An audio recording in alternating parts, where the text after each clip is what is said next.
How do bean plants grow? Hey kids!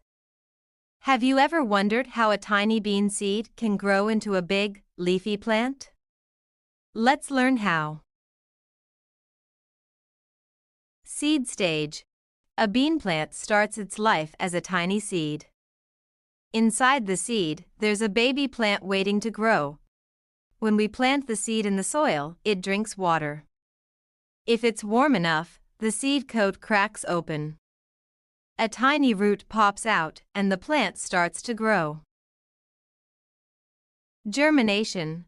The seed starts to grow. It sends a little root down into the soil to hold it steady. A tiny shoot pushes up towards the sunlight, like it's waving hello. Now we have a baby bean plant with little leaves and a stem. The roots keep growing deeper into the soil to find water and food for the plant. Maturation. After about 2 months, the bean plant is fully grown. It has pretty flowers that show it's ready to make more bean plants. Bees and butterflies love these flowers.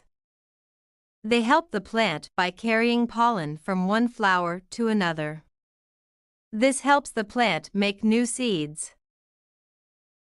Fertilization.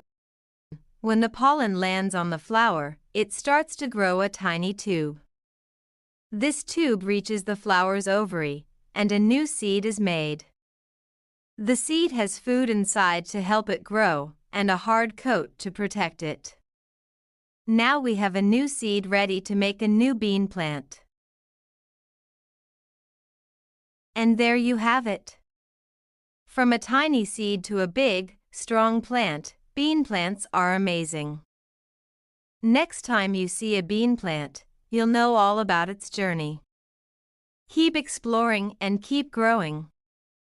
Thanks for watching. See you later. Bye-bye.